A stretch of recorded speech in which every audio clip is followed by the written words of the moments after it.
Olá, bom dia a todos. Eu sou José Rosa, este é o canal Zé do Cano. Estamos aqui na sexta-feira, o que virou praxe aqui no nosso canal, no Sextou com Livros, para comentar um bom livro com vocês. O livro de hoje chama-se Mentes Brilhantes Não Pensam Igual. Esse é o último livro do cientista brasileiro, professor, pesquisador, PhD, Marcelo Gleiser. Na verdade, é uma coletânea, vou explicar daqui a pouquinho. Ele reuniu vários cientistas, né?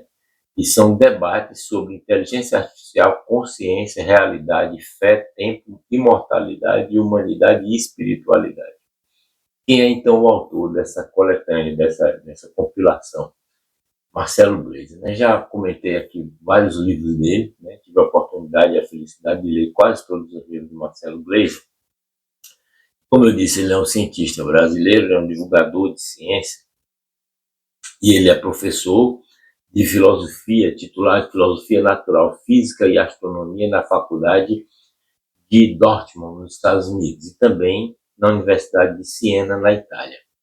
Ele tem vários e vários livros publicados, né, o Marcelo Gleiser, entre os quais eu vou citar só alguns aqui: O Caldeirão Azul, A Ilha do Conhecimento, Criação Imperfeita, A Dança do Universo, o Fim da Terra e do Céu, A Simples Beleza do Infinito, o despertar do universo consciente, né?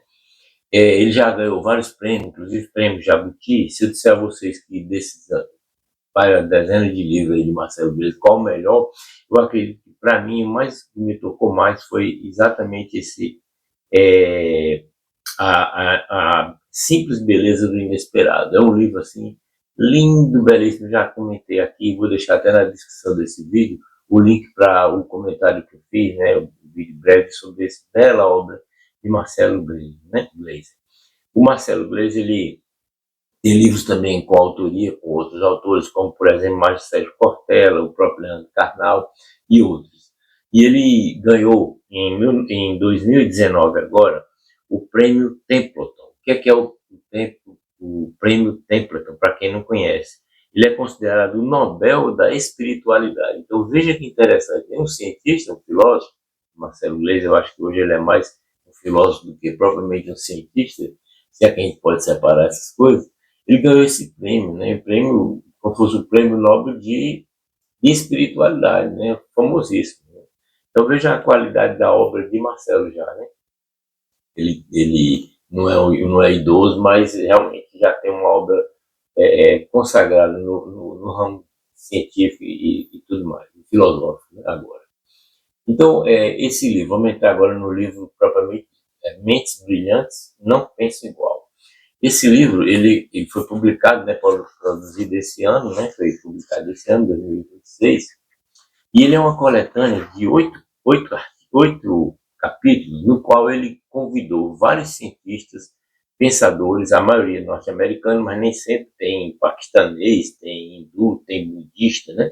Então, dos mais variados ramos do conhecimento, principalmente da ciência, e para fazer como se fosse assim, breves entrevistas, né? Sobre temas variados da atualidade, né?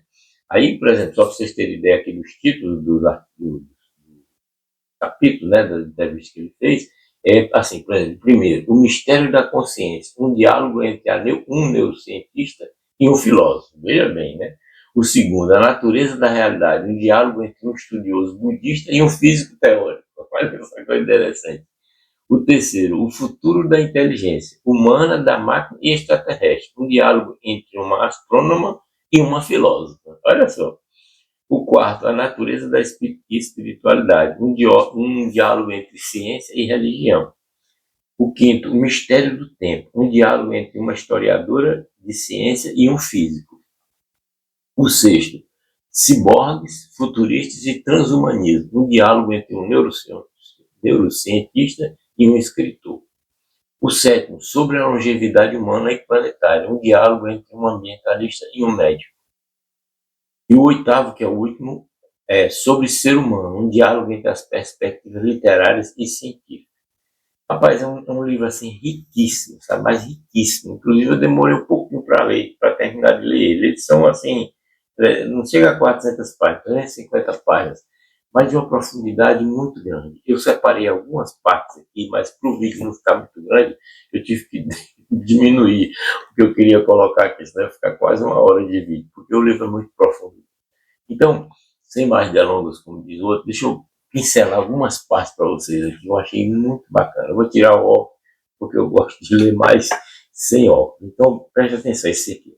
No capítulo 4, logo no capítulo 4 aqui, mais ou menos no meio do livro, né?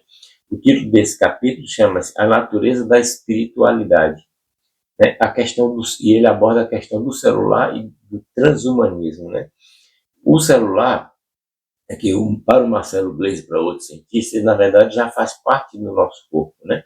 Então, nós já somos ciborgues. Hoje, nós já somos ciborgues. Pelo que o Marcelo Gleisi coloca aqui no livro, em uma palestra dele que eu li até aqui em Salvador. Né? Ou seja, nós já somos humanos mais máquinas. Também nesse capítulo se fala muito sobre transhumanismo. Transhumanismo é uma corrente que existe nos Estados Unidos, comandada por algumas pessoas que são realmente milionárias e que querem passar o ser humano para uma máquina, né? Ou seja, todo o nosso conhecimento individual, isso aí, né? Uma coisa muito doida, né? Está em termos de pesquisa, mas já está avançada. Esse ramo do conhecimento da ciência, da pseudociência até que seja, mas já tem coisa muito desenvolvida nesse sentido. Né? E o Marcelo, então, nessa parte do livro, capítulo 4, ele diz assim, ó, Marcelo Gleisi falando, né? Por exemplo, imagine-se indo para o trabalho um dia. Você está preso no trânsito e de repente percebe que seu celular foi em casa. Não dá para voltar porque você vai se atrasar no trabalho. Então se vê obrigado a passar o dia inteiro sem o seu celular. É desesperador para a maioria das pessoas. É ou não é? Porque o celular faz parte delas. Tornou-se uma extensão da sua pessoa. Você não é mais você mesmo sem ele, porque precisa muito do aparelho. Na verdade, se olhar para os celulares diferentes, as das pessoas, vai descobrir muitos aplicativos que no fundo são os mesmos, mas alguns vão ser muito especiais para você e para os gostos, para seus gostos como pessoa, quase como uma impressão digital. Os telefones inteligentes são realmente uma extensão digital do humano. Então você já é humano e máquina. É isso que ele coloca. E a gente às vezes nem percebe isso. No Brasil nós sabemos que temos mais de 2 celulares para cada habitante. Né? O movimento transhumanista, agora ele fala do movimento transhumanista, vai muito além disso. Tenho certeza de que você já viu algo em filmes de ficção científica, onde realmente nos tornamos máquinas, no sentido de que expandiremos nossas capacidades neurais e força física, possivelmente a um ponto em que seremos quase reconhecíveis como humanos. Seremos algo diferente. Então, assim, vejo que esse livro é para a gente pensar, né? No capítulo 6, aqui na sequência, tem uma parte interessantíssima, na qual ele conta com a colaboração de um cientista, Ed Boyden, que é do MIT, né, nos Estados Unidos. E ele fala sobre a cura do Alzheimer. Aqui eu vou fazer questão de ler esse pedaço aqui, uma página, para vocês, porque eu tenho certeza que na família de vocês, algum de vocês aí, algum parente já passou por isso ou passa por isso hoje, né? E olha que coisa interessante, como a ciência está caminhando com relação à cura do Alzheimer. Olha que coisa interessante. Então, esse cientista aqui, o Ed Boyden, ele fala assim, ó, deixe-lhes dar um exemplo da minha própria vida. Ou seja, ele dando um exemplo de vida dele próprio, né? Do Ed, né? Ele diz assim, ó, olha que coisa interessante. Tem uma colaboradora próxima, Li Huentai, do MIT, especialista na doença de Alzheimer. O grupo dela usou nossas tecnologias em um estudo para tentar descobrir quais padrões de atividade poderia ativar para curar um cérebro com Alzheimer. Esse grupo pegou nossas moléculas e as colocou em uma população relativamente rarefeita de células do cérebro e as ativou com luz. Olha só o método, com luz em uma frequência especial, 40 vezes por segundo, aos 40 Hz, né? 40 vezes por segundo é uma espécie de número mágico na neurociência, eu mesmo não sabia. Por exemplo, quando você presta atenção em certas coisas, as regiões cerebrais envolvidas aumentarão sua atividade de 40 Hz, como é conhecida. Eis que a equipe descobriu que, em camundongos testes com Alzheimer, projetado para ter mutações semelhantes às que podem causar Alzheimer em humanos, o sistema imunológico do cérebro foi ativado depois que o cérebro se iluminou nessa frequência de 40 Hz. O cérebro começava a limpar as placas amiloides e outras estruturas moleculares típicas da doença de Alzheimer. Olha que descoberta, gente. Sua equipe está trabalhando agora, com base nessa descoberta, em como induzir esses padrões de atividade não invasivamente. Esse é que é o grande desafio, né? Não invasivamente no cérebro. Claro, uma terapia genética pode ser muito precisa, é uma ótima maneira de estudar o cérebro, mas terapias genéticas não têm sido usadas em humanos, que têm sido usadas em humanos, são caras e difíceis de administrar. Então, com um colaborador, Emery Brown, nossas equipes, lideradas por Li Wen, começaram a estudar a ideia de induzir uma atividade cerebral através dos olhos. Você poderia apenas assistir a um filme, o filme então induzia esses padrões de atividade cerebral. Nos testes com ratos, isso funcionou. Então, na verdade, Li Wen e eu fizemos uma empresa que agora está fazendo testes em humanos para tentar descobrir se você pode produzir filmes que tratariam a doença de Alzheimer. Você já viu que coisa interessante? Estamos trabalhando em outras tecnologias também, não invasivas, que nos permitiriam, assim espero, acessar estruturas profundas do cérebro. Olha que coisa bacana, e veja a importância disso, não só no Alzheimer, mas outras doenças mentais, doenças cerebrais. Olha o que ele coloca aqui. Esse número eu também não sabia. Grande parte da nossa motivação tem sido sobre doenças cerebrais. Mais de 1 bilhão de pessoas ao redor do mundo, observe, gente, nós somos 8 bilhões. Então, mais de 1 bilhão de pessoas no mundo, se contarmos derrames, vícios e outras condições que se relacionam com o cérebro, sofrem de doenças cerebrais. É muita gente. Doenças cerebrais são particularmente assustadoras porque não alteram o nosso tempo de vida, não só alteram o nosso tempo de vida, como podem mudar quem somos, como nos relacionamos com entes queridos e assim por diante. Além disso, praticamente nenhuma doença cerebral pode ser totalmente curada. Como alguém que tem uma avó com Alzheimer e experimenta em primeira mão o fato de uma doença cerebral, tem uma motivação central para o meu trabalho, é o depoimento pessoal dele. Eu achei esse negócio simplesmente fantástico. E assim continua esse livro, é nesse nível aqui, gente, de coisas que realmente, ou você é um estudioso na área, um cientista, um biólogo, né, um neurologista, um médico, ou então se for uma pessoa comum igual eu, a maioria de vocês, não vai ter esse conhecimento não, se não ler um livro desse. O João Palestra do Marcelo Leite. Nesse capítulo 6 ainda, ele fala assim, sobre novas tecnologias, né, as IAs, e dá um alerta aqui, o Marcelo Gleiser dessa vez, que é impressionante. Uma coisa que a gente já sabia, essa questão aqui do carro, né, que teve um acidente em Tampa, no Arizona, nos Estados Unidos, e um carro autômato, né, atropelou uma pessoa, e vê as consequências disso. Mas o que eu queria colocar mais não é isso não. É isso que ele fala no finalzinho aqui também. Ele diz assim, ó, escrevi um ensaio recentemente, no qual mencionei, olha que coisa alarmante, que nos Estados Unidos há cerca de 1,5 milhão de caminhoneiros, é muita gente, né? E cerca de 500 mil motoristas de ônibus escolares, ônibus escolares, que levam crianças para a escola. 500 mil lá nos Estados Unidos. Tecnologias como essa, a de automação, está falando sobre automação de carro, né? Carro autômato. Tecnologias como essa, que dependem do aprendizado de máquina e inteligência artificial, tornarão muitos trabalhos, que são como milhões ganham a vida, obsoletos. O que essas pessoas farão quando ficarem desempregadas? E qual é a coisa certa para as corporações que estão desenvolvendo essas tecnologias fazerem? Essas tecnologias criaram um grande número de profissionais deslocados e sem rumo, muitos deles muito velhos para serem treinados nos novos empregos que estão surgindo. Não deveria haver um alerta aqui para a ética corporativa? Olha o questionamento que ele coloca, como cientista e como filósofo, né? E a gente tem que se preocupar com isso também, é muito importante. No capítulo seguinte, o Marcelo Gleiser coloca uma porção dele que eu acho muito bonita. Esse capítulo 7 aqui, o seguinte, é sobre as longevidades humanas e planetárias. E ele diz uma opinião dele que também é muito bacana e vale a reflexão. Ele fala assim, há apenas uma última coisa que eu queria dizer sobre esse aspecto, né? Você pode ter certeza de que, dada a astronomia moderna, só há um planeta Terra em todo o universo. Pode haver outros planetas que seriam um pouco semelhantes, mas nenhum planeta terá a mesma história que o nosso. Essa é a única Terra que existe. Além disso, não há outros humanos em todo o universo. Pode haver humanoides lá fora, sabe-se lá, não temos ideia. Mas só há uma espécie como a nossa, porque somos o produto de uma história muito específica e contingente do nosso planeta. Somos muito especiais. Não é o planeta.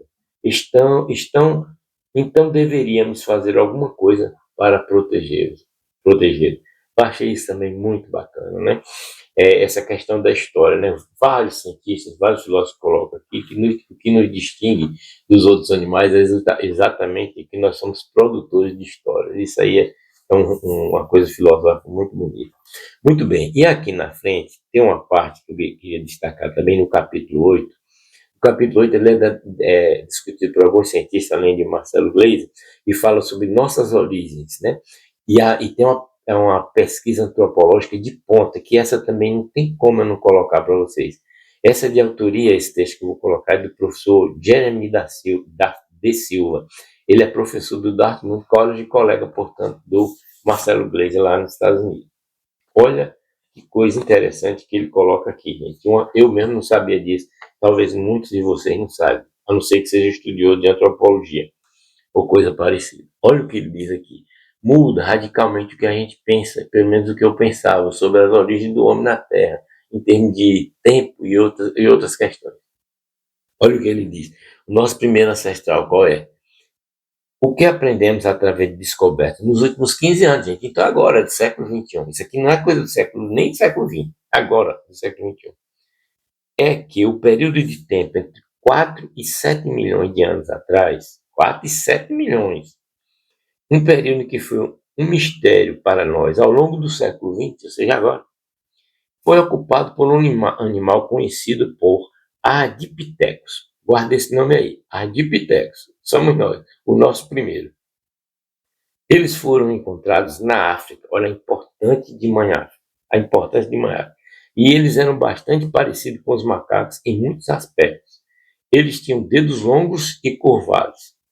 Eles tinham braços longos e pernas curtas. Eles estavam muito bem adaptados à vida nas árvores. Eles tinham polegares nos pés. Eles tinham cérebros do tamanho dos de chimpanzé. Só lembrando, 3 a 7 milhões de anos atrás. Mas eles eram diferentes dos macacos e mais parecidos com você e comigo em 2 aspectos. Olha os aspectos que ele menciona aqui. Primeiro, seus dentes caninos, suas presas eram como os seus e os meus. Eles eram curtos e pouco perfurantes. Em segundo lugar, suas pelves e alguns aspectos de seus pés indicam que eles eram capazes de descer das árvores e andar sobre 2 pernas. Pronto, começou o bipedismo aí, há 3 a 7 milhões de anos atrás. Na base de nossa linhagem, no início deste incrível experimento humano, a diferença entre nós e nossos parentes mais próximos são o nosso sorriso e a maneira como caminhamos. Em resumo, é isso. Há 4 milhões de anos, vamos chegando mais para cá.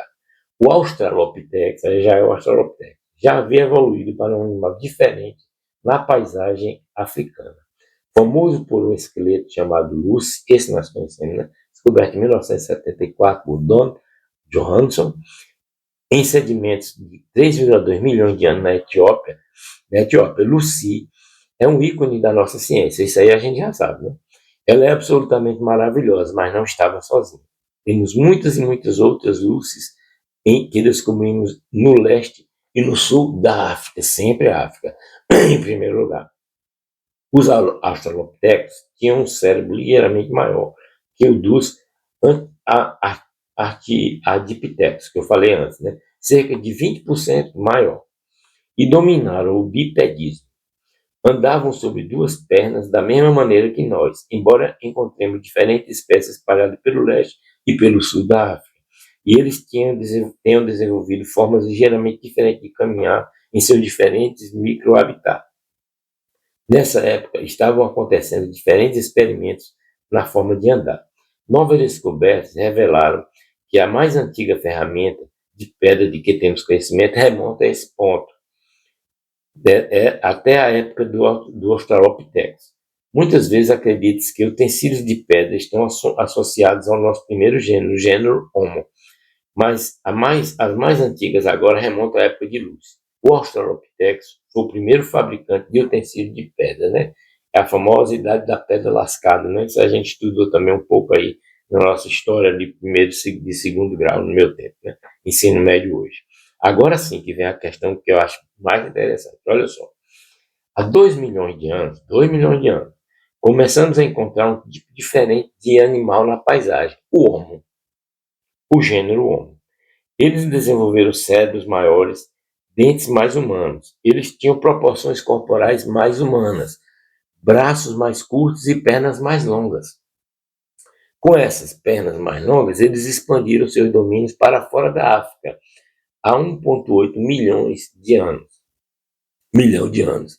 Pela primeira vez em nossa linhagem, encontramos hominídeos primitivos na Europa e na Ásia. Eles dominaram o fogo e o fogo muda a história. Uma vez que tem controle sobre o fogo, você não tem mais que dormir nas árvores. É possível descer e dormir no chão. É em torno dessas fogueiras que acredito termos começado a contar histórias pela primeira vez. Veja a importância da descoberta e da manipulação do controle do fogo, como foi fundamental para o desenvolvimento do Homo sapiens. Na Europa, só para fechar essa parte aqui que eu acho que vale a pena. Na Europa, esses membros do gênero Homo evoluíram para neandertais. Na Ásia, eles evoluíram para uma população conhecida principalmente por sua genética, um grupo conhecido como hominídeos de Denisova.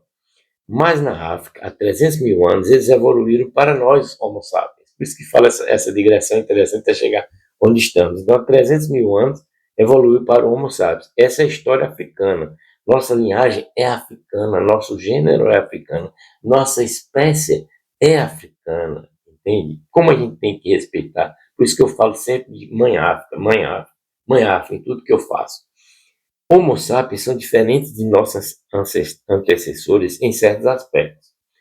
Temos rostos menores do que eles tinham e crânios mais arredondados, mas não necessariamente maiores. Isso aqui é também impressionante. Tendemos a pensar que temos os maiores cérebros, mas o Homo neanderthalis tinha cérebros maiores do que os nossos. Os denisovanos provavelmente também tinham cérebros maiores do que os nossos. Mesmo o Homo sapiens de 30 mil anos atrás tinha um cérebro maior do que o que temos hoje. Rapaz, que coisa interessante que a gente pensa que é justamente o contrário, né? Mas não tem nada a ver. Os cérebros estão ficando menores, não maiores. Pensem nisso por um segundo. Ele coloca aqui, eu pensei mais de um segundo. É impressionante esse tipo de coisa que a gente vê no livro desse. Somos uma espécie criativa. Construímos coisas, fazemos arte, pinturas rupestres. Tenho em minhas mãos uma réplica de uma pequena estatueta esculpida onde hoje é a Áustria, há 30 mil anos. É um grande exemplo do que Taskin, que é a filósofa que estava discutindo com ele esse aspecto, esse capítulo desse livro, falando sobre contadores de história, que somos todos nós, ela estava falando anteriormente, pois isso é apenas algo talhado em arenito, mas é o que ele representa que torna isso tão humano. É a arte, né? Este é talvez um símbolo de fertilidade que foi feito por humanos milênios atrás, 30 mil anos atrás. É uma coisa assim fantástica. Ainda nesse capítulo 8, gente, aí também é outra coisa que eu fiquei impressionado com esse livro, que eu não imaginava a evolução e a importância, né, que é o que ele coloca aqui, ainda o Jeremy de Silva, a importância da gente ser bípede, a importância do bipedismo, sobre vários e vários aspectos evolutivos, né? Então, olha só o que ele diz assim, ó. Em alguns desses locais onde Raymond Dart estava encontrando o que ele pensava ser vítima de assassinato, são pesquisas, né, arqueológicas, pesquisadores descobriram mais recentemente os restos mortais de humanos primitivos que haviam sido mortos por hienas e leopardos. Não, nós não éramos os caçadores, nós éramos a caça. O bipedismo nos tornou vulneráveis. Olha que teoria interessante. A gente partiu de andar de 4 patas para andar de 2 patas. Isso nos tornou vulneráveis. A gente evoluiu nesse sentido. nós nos tornamos vulneráveis como animais. E vejam a importância disso para a evolução do homem. Olha só que coisa interessante. Quero terminar essa história que começa com o fêmur fossilizado. Olha só isso, que coisa doida. É um osso de perna quebrada, coxa superior, descoberto no Quênia em 1973, por um paleontólogo chamado Bernard Nignel. Esse fóssil veio de um ancestral humano bípede. Sabemos disso porque a cabeça do fêmur, na articulação do quadril, está consideravelmente deslocada do ligamento com os músculos, o que tornaria bastante eficientes mecanicamente, lhes daria uma boa vantagem, de modo que cada vez que esse indivíduo desse um passo, ele poderia se equilibrar em uma única perna. Olha os detalhes.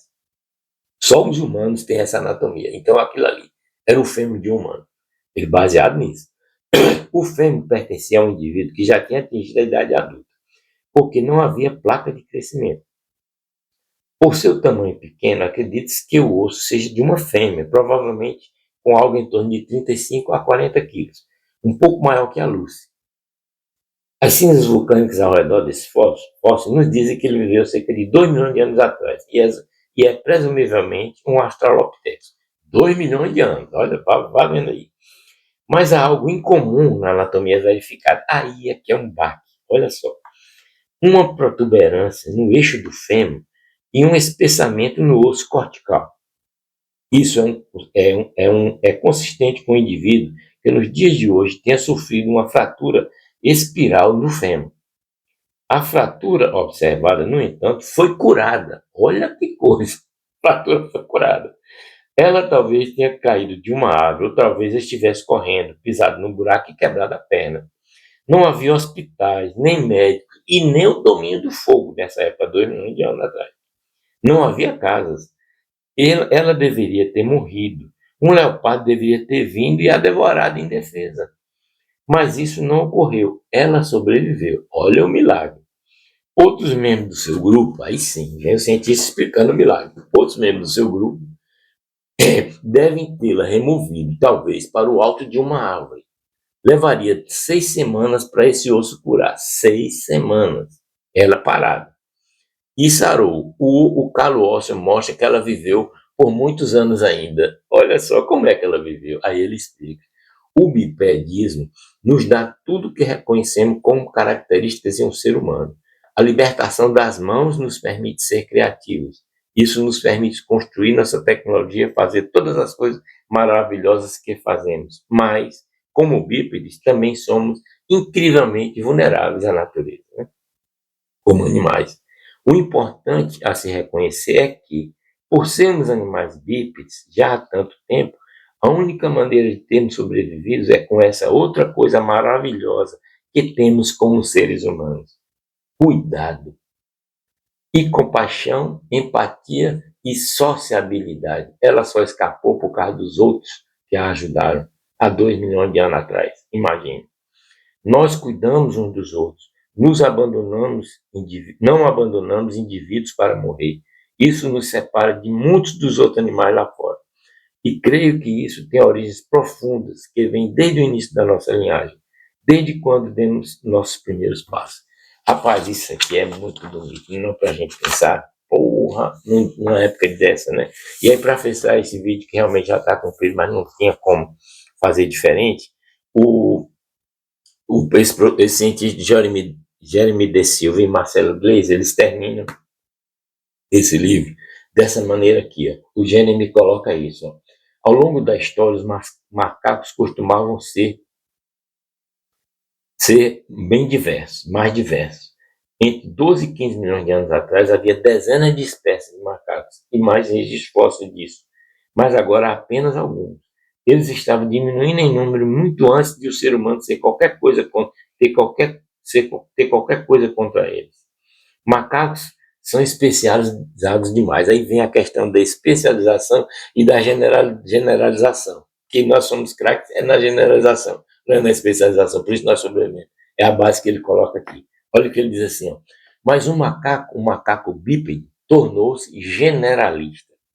Como generalista, podemos viver em qualquer lugar, comer qualquer coisa, sobreviver a qualquer coisa. Mas disso mas muito disso tem a ver com a nossa cultura e nossa inovação. Mas significa que nos tornamos incrivelmente bons em extrair recursos do meio ambiente. Aí vem a questão ambiental. Eu olho para o passado e digo, uau, olho para o Homo erectus extraindo recursos do meio ambiente. Que ancestral incrível nosso. Mas então penso, não, por que foi que isso que herdamos? A tendência a retirar recursos do meio ambiente. Recursos do ambiente. Tomar decisões para tratar o mundo de forma diferente vai contra milhões de anos de nossas tendências biológicas. Olha que alerta que ele coloca. Precisamos de autorreflexão e um esforço consciente de nossa parte, porque não vai ser fácil. Se fosse o movimento ambientalista dos anos 70, 1970, teria mudado tudo que não mudou. Isso vai ser difícil, factível, mas é muito difícil, que esse cientista coloca. E Marcelo Gleisi arremata com a posição pessoal dele, com a qual eu também concordo. Ele diz assim, Marcelo Gleisi, isso tem que ser estimulado no nível da agência individual. Estou convencido de que só vai acontecer quando cada pessoa assumir a responsabilidade por sua vida e agir de acordo. Então discute-se com a família, com a comunidade, com a escola. Vai ser algo que começa pela base, porque se você espera uma mudança de cima para baixo, não vai acontecer. Cabe a nós, é um clichê, ser a mudança do que queremos ver no mundo. E começa com o indivíduo. Você tem uma transição de fase. Indivíduos diferentes começam a agir de certas maneiras, e juntos fazem uma grande mudança que realmente transforma gelo em água e outras coisas da física. Ou seja, é um convite à reflexão esse livro, né, gente? Muito obrigado por terem vindo até aqui. O vídeo ficou longo, mas não poderia ser menor do que isso. Eu já tirei, eu já encurtei um pouco, acredito, viu? E quem quiser ler um bom livro e para refletir, vale a pena esse livro de Marcelo Gleisi. Por favor, comente o que desejar, curta o vídeo, né? Coloque o sininho para receber as notificações e se inscreva no canal se não tiver inscrito ainda.